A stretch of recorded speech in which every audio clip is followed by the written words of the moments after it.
My husband cheated on me, then threatened the other woman with leaking her intimate videos, so I drove him into insanity and had him committed. 2 years later, he's begging me to tell everyone the truth. I was once walking my child to school when I noticed one of the moms glaring right at me. So I did what I always do in these situations. I simply started at her back. You see, my husband is a stud. Green eyes, curly hair, stable income. So it wasn't rare for women in our daughter's class to give me dirty looks. If anything, I lived off of it. Like, yes, you know what I have, and you can't have it. Mwaha. Anyway, usually this only happens once and my death state scares them off enough to never try again. But then I saw her do it again the next day, and the next day. I was honestly close to clocking her, but then I noticed something. One time, there were tears in her eyes, like she was heartbroken. And if there's anyone you can count on for gossip, it's the moms. So I did some digging and found out she was a single mom, never had a husband in the picture, and was new to the area. I honestly thought she was just trying to be my friend. So the next week, I gave her a chance. I always saw her being bubbly with the other moms, so I felt pretty comfortable doing this. But the second I turned to her to strike up a conversation, her eyes fell to the floor. She put her hand on her stomach as if to stop herself from hyperventilating.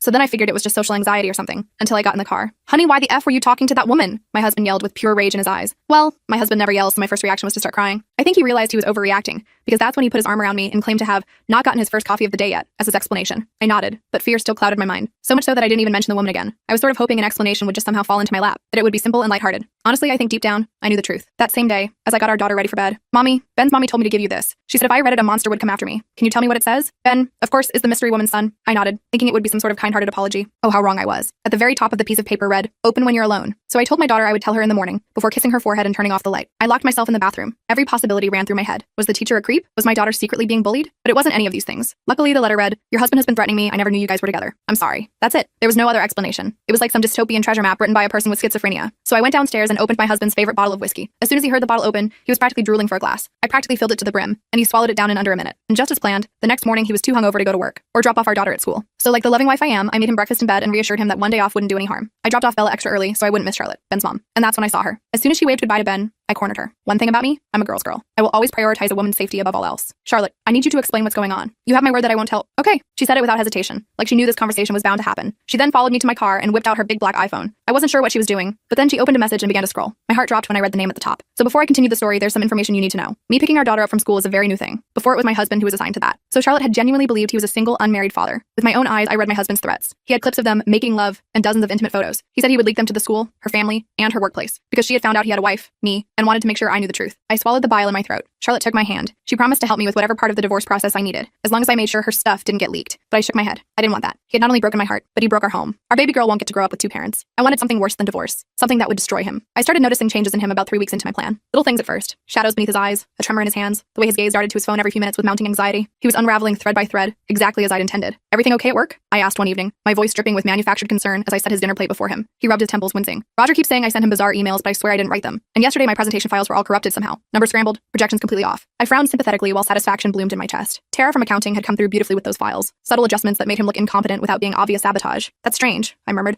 reaching across the table to squeeze his hand. Maybe someone has it out for you? The seed of paranoia took root immediately. His eyes widened before narrowing. You think so? But who would do that? I shrugged, the picture of innocent confusion. I don't know, honey. Do you have enemies at work? He spent the rest of dinner silent, mentally cataloging everyone who might want to sabotage him. The irony that his biggest enemy was sitting across the table completely escaped him. That night, while he showered, I went through his phone again. His password hadn't changed. My birthday. And I had about 7 minutes before he'd emerge. I quickly sent a text to his boss about that client dinner tomorrow. I think we should invite Melissa from accounting. She and I have some ideas to discuss. Melissa was Roger's wife, and everyone knew they were having marital problems. I deleted the message from his sent folder and put the phone back exactly where he'd left it. The next morning, he was a mess. Roger had called him at 6 a.m., furious about the text. I swear I didn't send it, he insisted, pacing our bedroom. Why would I suggest bringing his wife? Everyone knows they're practically separated. I gasped appropriately, hand flying to my chest. That's terrible. Could someone have gotten into your phone? He stopped pacing, his face paling. You think someone's hacking me? But how? Why? I suggested changing his passwords, which he did immediately. Of course, I watched carefully as his fingers flew across the screen, memorizing each new combination. The next phase involved Charlotte more directly. We arranged for her to accidentally run into him at the grocery store while I was conveniently shopping in another aisle. I watched from behind a display of cereal boxes as she approached him, her expression carefully crafted to appear terrified. Please, I heard her whisper loudly enough for me to catch. I haven't told anyone. I swear. Just leave me alone. Before he could respond, she hurried away. When I rounded the corner with our cart, his face was ashen, sweat beading on his forehead despite the store's aggressive air conditioning. Was that Ben's mom? I asked innocently. She looked upset. He flinched visibly. I don't know. Maybe. Weird, I commented,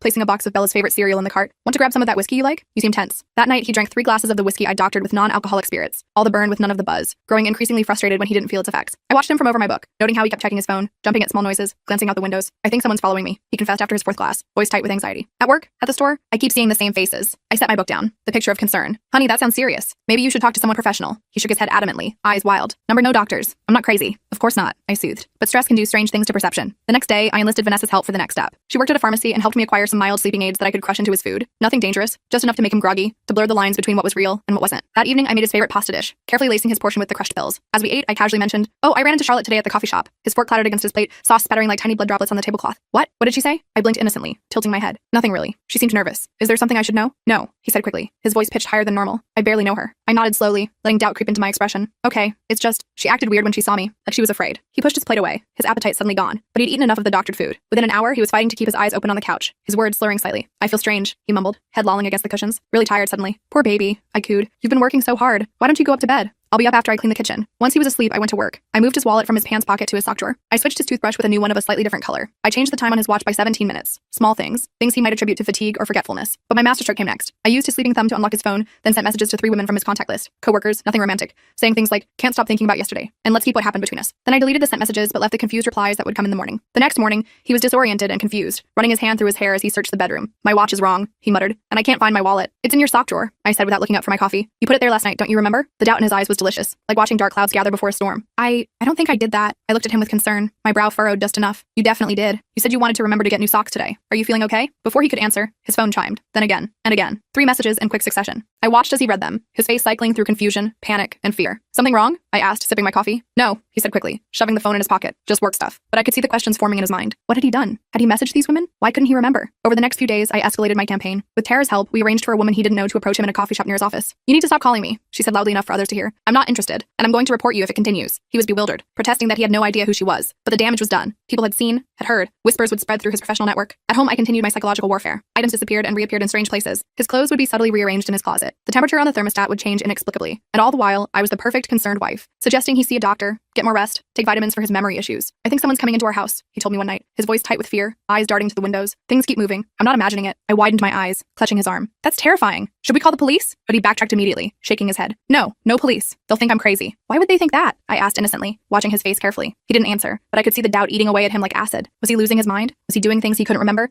Or was someone really tormenting him? The answer, of course, was yes to all 3. Charlotte provided the next piece of the puzzle. She sent him an anonymous email. I know what you did to those women. Stop now, or everyone will know. When he received it, we were having dinner. I watched his face drain of color as he read it, his fork suspended halfway to his mouth. Bad news? I asked, cutting into my chicken. No, he said, his voice strained. Just spam. But later that night, I heard him in his home office, pacing and muttering to himself. I stood outside the door listening, savoring each word like fine wine. They can't prove anything, he whispered. There's no evidence. No one would believe them anyway. I smiled in the darkness of the hallway. He was starting to crack, hairline fractures spreading through his carefully constructed facade. The next morning, he called in sick to work. Said he had a migraine, but I knew better. He was afraid to leave the house, afraid of what might happen, who might approach him, what evidence might surface. I played the supportive wife, making him tea with honey, suggesting he rest. But when he finally fell asleep on the couch, I slipped into his office and planted my next surprise, a small voice recorder hidden under his desk, set to randomly play a whispered, I know what you did, at intervals spaced far enough apart that he'd question if he'd really heard anything at all. That afternoon, he burst out of his office, wild-eyed, a sheen of sweat on his forehead. Did you hear that? He demanded, looking around frantically. I looked up from my laptop, the picture of confusion. Hear what? A voice. Someone whispering. I frowned, concerned. Honey, there's no one here but us. He ran his hands through his hair, tugging slightly, leaving it standing in disarray. I know what I heard. Maybe it's stress, I suggested gently. You've been under a lot of pressure lately. He didn't respond, just went back into his office and closed the door. I heard the lock click into place. That night, I put the next phase into motion. Using a burner phone, I texted him. The women know. They're coming forward. All of them. I watched from across the living room as he received it,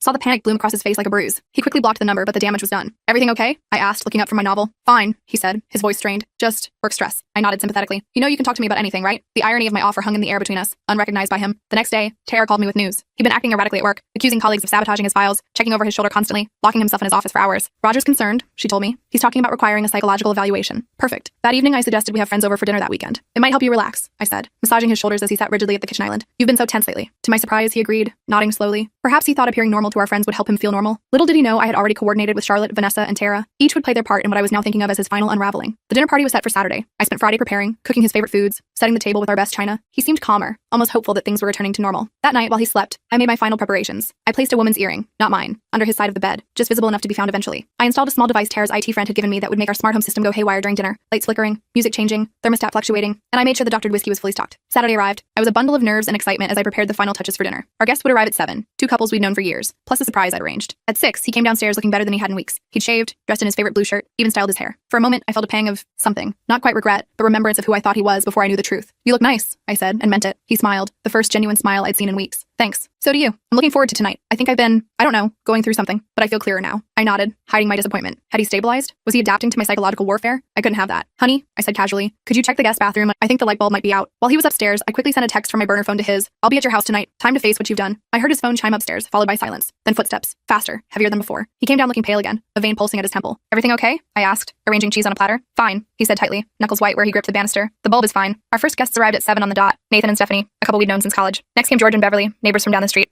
My husband seemed to relax slightly, falling into familiar social patterns, though I noticed how his eyes kept darting to the windows, how he startled at every sound. And then, at 7:30, the doorbell rang again. I excused myself to answer it. Charlotte stood on our porch, looking nervous but determined, her dark hair swept up elegantly, wearing a dress I'd helped her choose for maximum impact. Is he ready? She whispered. I nodded. As ready as he'll ever be. I led her into the living room where everyone was having drinks. The moment he saw her, my husband's glass slipped from his hand, shattering on the hardwood floor, wine spreading like blood across the pale wood. What is she doing here? He demanded, his voice strangled. I feigned confusion. Charlotte? I ran into her at the store yesterday and invited her. I thought it would be nice to get to know the other school parents better. I turned to our friends. Charlotte's son, Ben, is in Bella's class. Everyone smiled politely, but the tension was palpable. Charlotte gave a small wave, avoiding direct eye contact with my husband. Where's Ben tonight? Stephanie asked conversationally. With his grandmother, Charlotte replied. She was happy to have some quality time with him. My husband was frozen, staring at Charlotte like she was a ghost. I touched his arm gently. Honey, you spilled your drink. Let me get you another. I guided him to the kitchen, away from the others. As soon as we were alone, he grabbed my wrist, his fingers digging painfully into my skin. Why is she here? He hissed, eyes wild. Are you trying to drive me crazy? I widened my eyes, the picture of innocence. What are you talking about? She's just another mom from school. You know who she is, he insisted, his grip tightening. This is part of it, isn't it? Part of whatever's happening to me. I pulled my wrist away, rubbing it for effect, letting my eyes fill with tears. You're hurting me, and you're not making any sense. Should I ask everyone to leave? The suggestion horrified him. Canceling would mean explanations, questions he couldn't answer. No, he said quickly. No, I'm fine, just surprised. Then let's rejoin our guests, I said calmly, though my heart was racing with triumph. Back in the living room, I positioned him directly across from Charlotte. Throughout dinner, I watched him watching her, jumping whenever she spoke, flinching when she reached for the salt or her wine glass, sweat beading on his forehead. The smart home device worked perfectly. Halfway through the main course, the lights dimmed dramatically, then brightened to an almost painful level. The music, which had been playing softly in the background,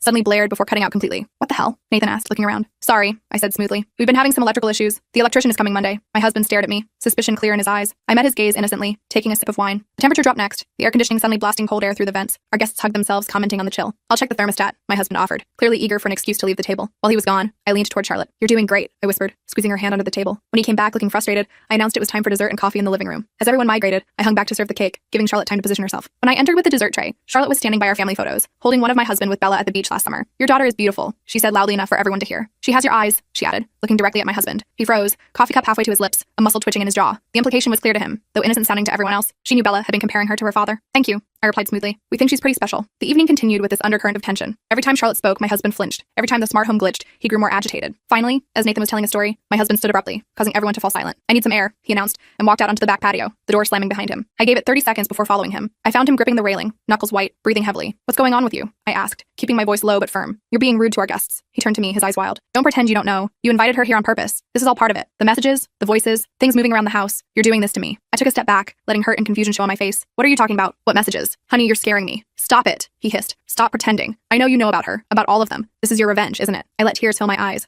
I don't understand what you're saying. Know about who? What revenge? Maybe we should call Dr. Martinez. You haven't been yourself lately. The mention of a doctor, one we didn't actually have, pushed him over the edge. He grabbed my shoulders, fingers digging into my flesh, shaking me slightly. There is no Dr. Martinez. You're making things up, planting things, trying to make me think I'm crazy. Let go of me, I said, my voice trembling. You're hurting me. The patio door slid open, and Nathan stepped out, his silhouette backlit by the warm light from inside. Everything okay out here? We heard raised voices. My husband released me immediately, stepping back as though burned. I let a tear fall, touching my shoulder where his grip had left a mark. We're fine, I said shakily. Just a misunderstanding. Nathan looked unconvinced. Maybe we should call it a night. No, my husband said quickly, panic flashing across his face. No, everything's fine. I'm just tired. Let's go back inside. But the damage was done. The rest of the evening had a strained quality, our guests making excuses to leave earlier than planned. Charlotte was the last to go, giving me a significant look as she thanked me for the evening. After everyone left, my husband and I stood in the silent living room, the remains of our dinner party scattered around us. What was that about? I asked quietly. Why would you say those things? Why would you grab me like that? He ran his hands through his hair. I don't. I can't explain it. I feel like I'm losing my mind. Things keep happening that I can't explain. I approached him cautiously. Like what? Talk to me. For a moment, I thought he might confess everything. The affairs, the threats, all of it. Instead, he shook his head, shoulders slumping in defeat. Nothing. I'm just tired. I think I need to sleep. As he trudged upstairs, I allowed myself a small smile. The evening had gone exactly as planned. Our friends had witnessed his erratic behavior, his aggression toward me. Charlotte had established her connection to our family in a way that would seem innocent to everyone but him. And most importantly, he was beginning to doubt his own sanity. Phase 1 was complete. Now it was time for the final act. I cleaned up the kitchen alone that night, methodically washing each dish while planning my next move. The dinner party had accelerated things perfectly. Now I had witnesses to his breakdown. Upstairs, I could hear him pacing in our bedroom,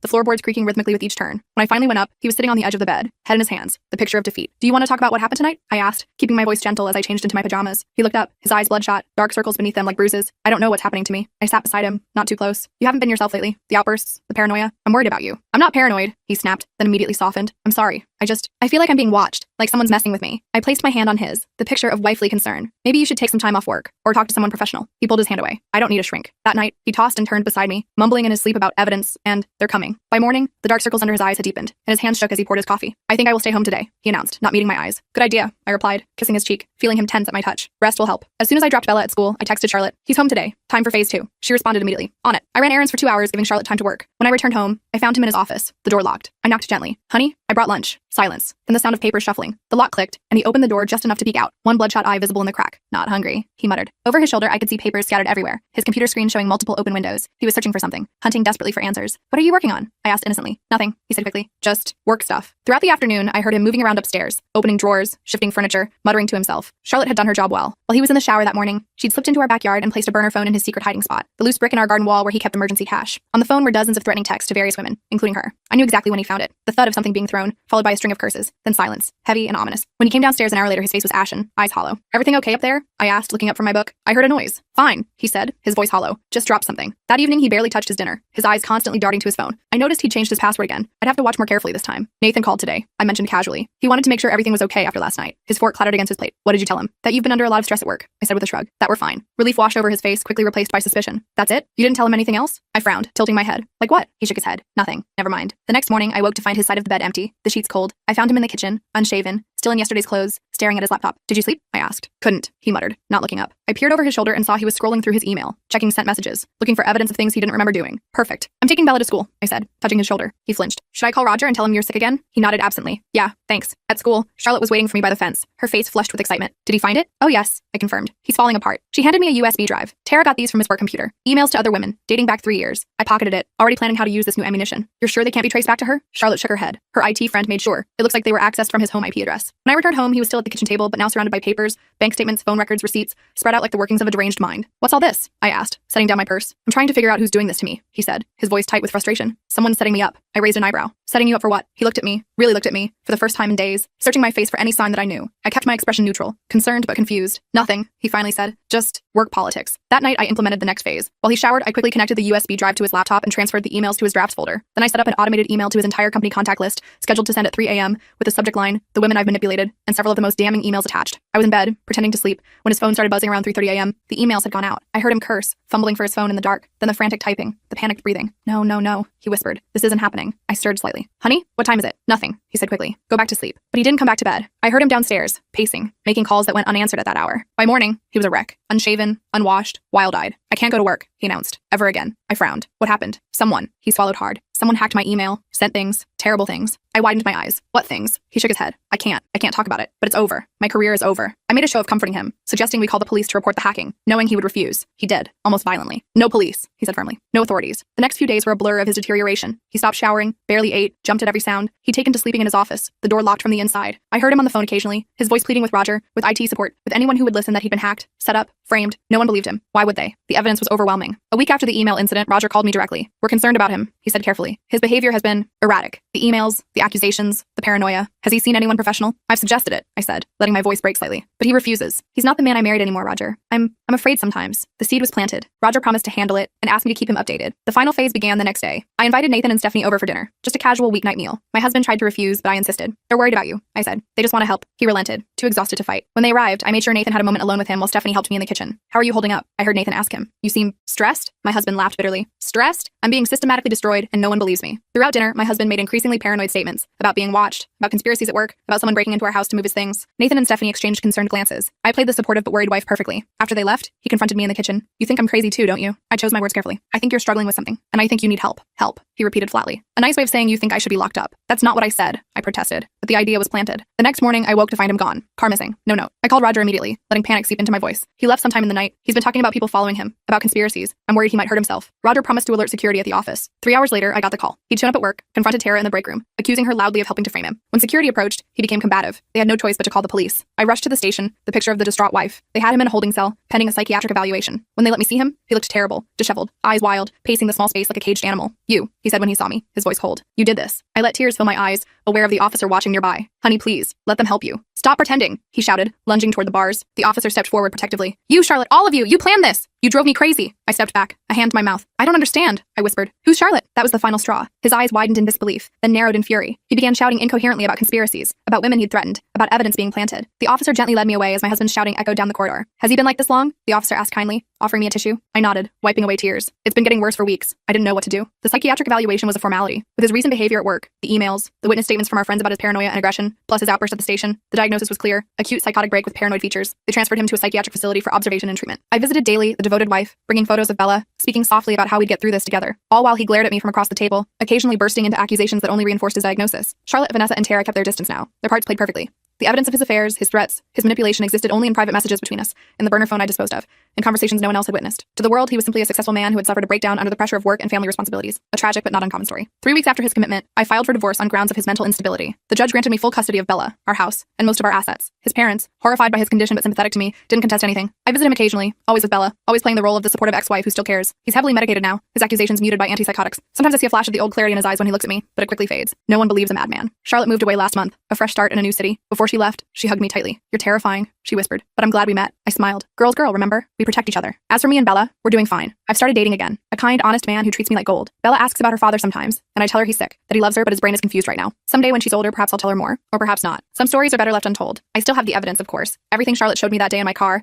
everything Vanessa and Tara contributed. Insurance, just in case, but I doubt I'll need it. His doctors say his condition is chronic, that his paranoid delusions about conspiracies and being framed are deeply entrenched. Sometimes I wonder if what I did was wrong, if there was another way. But then I remember his threats, the women he hurt, the fear in Charlotte's eyes. I remember how easily he lied, how completely he fooled me for years. No, he got exactly what he deserved. A prison of his own making, reinforced by the very manipulation tactics he used on others. Poetic justice, really. And me? I sleep just fine at night.